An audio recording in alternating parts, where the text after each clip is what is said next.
two open lines, so here's your chance. Okay, anyway, back to the phones, and good evening, San Jose, and welcome to KFJC. Hello. Hello. I have a book here by Brian Fremantle called simply CIA, put out by Stern and Day, and they mention several interesting points about the MK-ULTRA program. Okay. One of them was that I don't think you mentioned how much they spent, or the size of this, although the Candy Jones material gave you some indication, but to quote from this book here, they included a $150,000 a year contract with the Baltimore laboratory experimenting with biological agents, and this was in addition to the CIA's liaison with the Army's Fort Detrick installation, to which the agency paid $100,000 a year.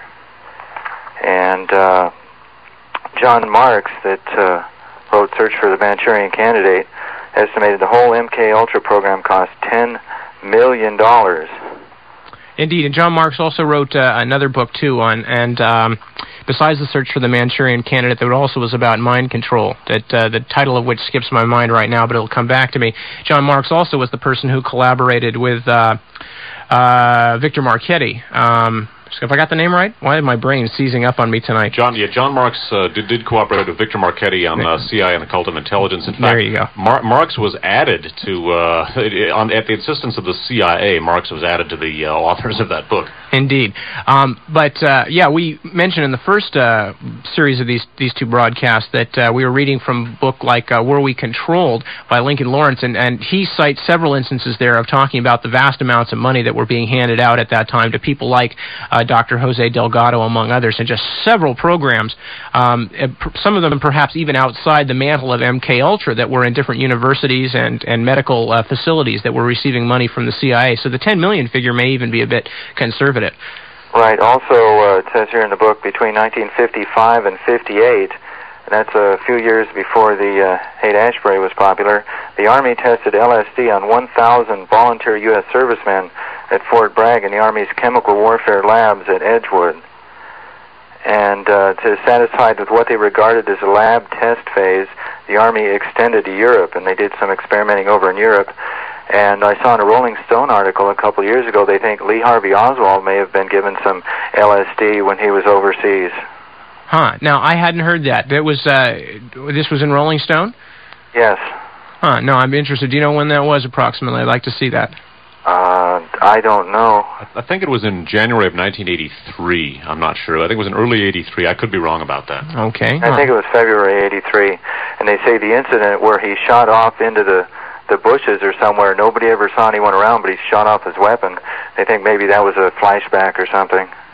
Okay. Of course, the behavior of Lee Harvey Oswald is full of all kinds of red herrings. It appears from the circumstances of the JFK assassination that a number of different U.S. intelligence agents with a physical resemblance to Oswald were going all around and doing various aberrant things that were later to be attributed to Oswald as part of the painting of Oswald as a screwball. And it may be. I'm not saying it isn't, but you do have to be really careful when attributing things to Lee Harvey Oswald.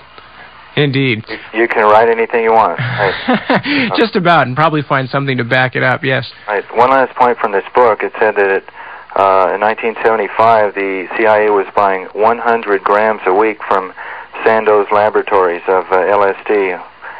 And to quote one more paragraph, in their hunt for that chemical material in Operation Big City, CIA adapted the tailpipe of a 1953 Mercury car, extending it 18 inches beyond its normal length, and drove for a total distance of 80 miles around New York, emitting a gas to see its effect upon innocent passers-by. Operatives traveled on the New York City subway with battery-driven emission apparatus in suitcases to see if LSD could be sprayed in a confined space and affect people. The operatives themselves wore nasal filter pads. And last but not least, biological gas was released off the Golden Gate Bridge to cover San Francisco and disorient the population, but the wind blew it away before it could cause any harm. You know, even granting the purposes behind these kinds of things that the Central Intelligence Agency must have had, the sloppiness of the kind of work being done suggests not people only who were out of control from a political sense, but people who probably themselves were not really mentally healthy. I mean, the idea of driving around New York, you know, emitting chemicals from the tailpipe of a car in hopes of seeing sort of at random what effect it might have. I mean, how do you measure that kind of thing? You know, I mean, not just putting aside the amount of damage to people you might cause is just sort of evidence of not only that, but if I was driving around New York City, I wouldn't want the person next to me to be dosed on acid. Seriously, you know, I mean, I do think, though, that again, to a certain extent at least, the legacy of Galen and the Nazi intelligence group is evident here, and that the willingness to use human beings as experimental subjects, as experimental guinea pigs, is front and center here. All right, well, our government has never achieved the efficiency of the Hitler regime. Yeah, well, thank goodness for that. Okay, well, thank you. Not so we have ever been told. Thanks for your call, caller. Bye-bye. Okay, 415-941-2500. I noticed the line blinking a couple times and people dropping off. I don't know what that is. Maybe that's just fear. Well, we have 3 open lines now, so if you have anything to say, here's a good opportunity to say it. Yeah, this is a rather unusual circumstance, actually, because usually after we finish these shows or when we do the regular shows, people are pounding and kicking, and it looks like, as I said to somebody earlier tonight, it looks like the evacuation of Saigon, you know, with people clawing at each other to get on board. So we do have lines open at 415-941-2500 if you want to give us a call on something. Okay, go ahead. Well, a couple of things. One of the things that's interesting in terms of mind control is something that we might extend out a little bit is, and it's apropos of what that last caller said, is the fact that the intelligence agencies have also been very much involved in spreading drugs of all kinds throughout the various layers of our society. We've talked at some length on this station about the Nugan-Hand Bank. We've taken a look at, which is a naval intelligence and CIA project out of Australia, which was involved in arms smuggling and drug smuggling. We've taken a look at the CIA role in smuggling heroin from Southeast Asia, and of course the Great Heroin Coup, which talks about not only the Southeast Asian heroin traffic, but that coming out of the Middle East as well, the so-called, it's not the Golden Triangle. What is the area that Pakistan, Afghanistan, and Iran? What do they call it? It's not the Golden Triangle, but it's... no, it's got a different name, but... at any rate, that is, of course, another way of controlling populations, is to get them hooked up on drugs. And one of the things that's interesting, you know, we talk so often about I.G. Farben and about the Nazi connections. Worth noting that heroin was developed by I.G. Farben originally as a cough suppressant for especially effective for children, which I've no doubt that it is.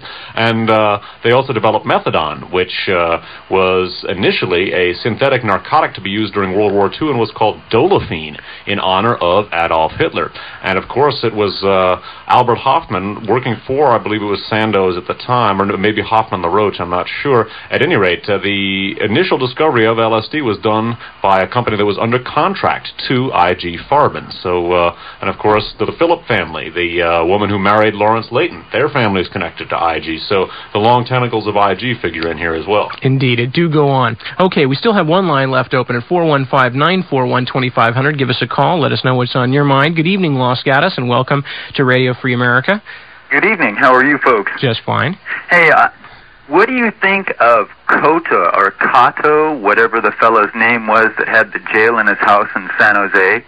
Yeah, interesting. You mean the fellow who busted out well, he didn't bust out of jail from Texas, but they knew exactly what his background was, and they pretty much let him walk from Texas into California and just left him sit in a 2nd Street apartment.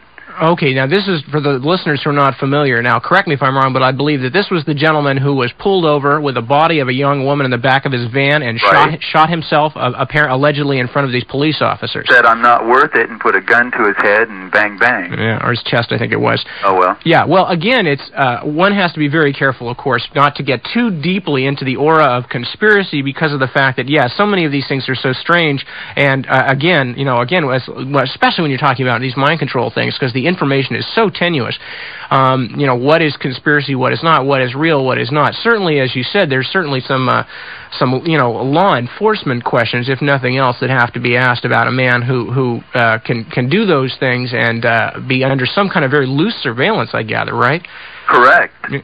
I mean, that's certainly the question is there. Now, as to whether he was part of anything or not, I mean, you know, certainly have to have more information than we have at this point. Well, it's worth noting that he got out of prison in Texas. He'd also been in the Army in Germany before that. I don't know. It looks suspicious to me.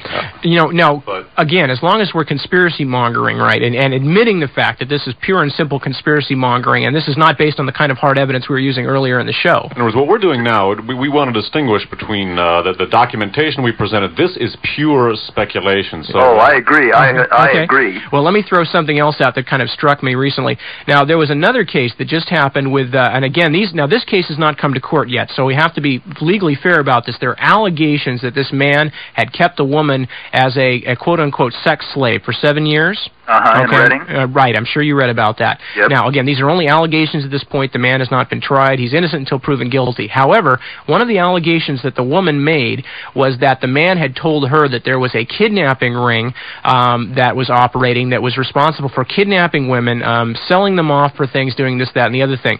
Now, the reason it was interesting to me is because we spent a long time on this station working on what we call the Valerie McDonald case.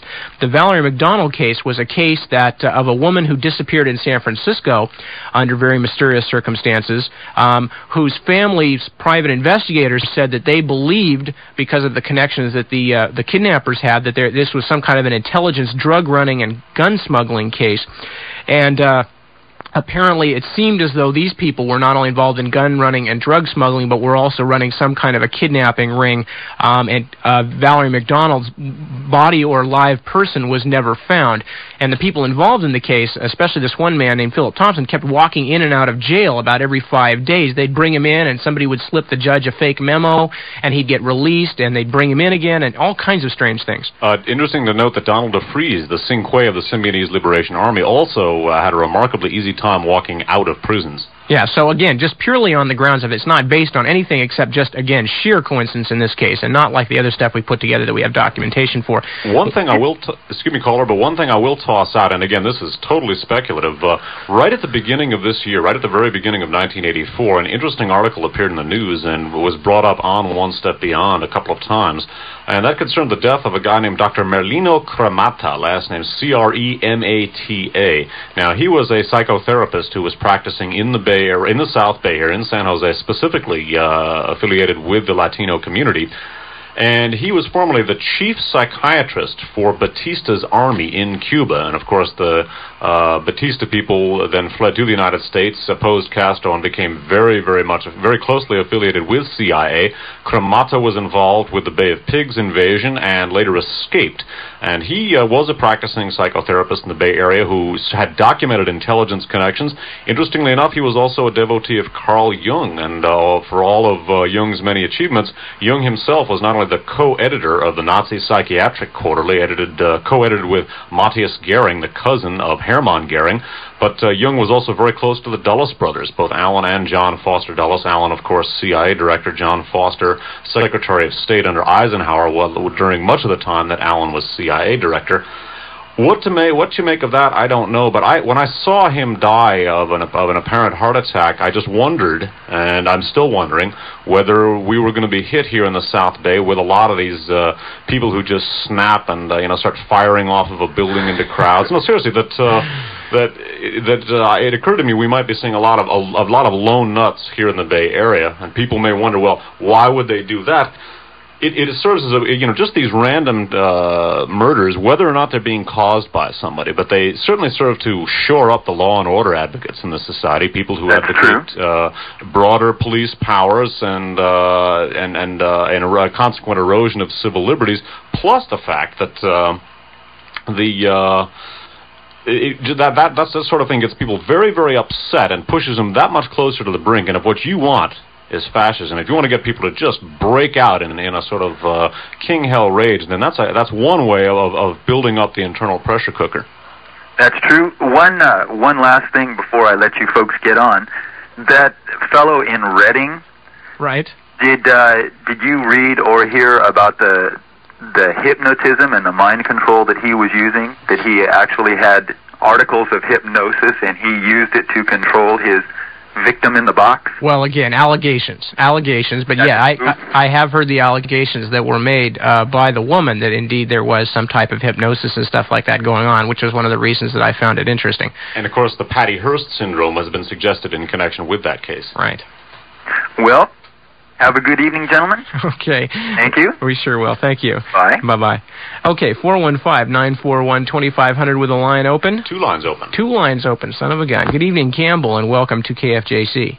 Yes, sir. You're doing a good job. I'm very pleased to hear what you're talking about this evening. We'll leave you with a quick thing here. Jonestown seems like it was just last week, and everybody said it would never happen again in this country, and now we have an Indian Jim Jones in Oregon.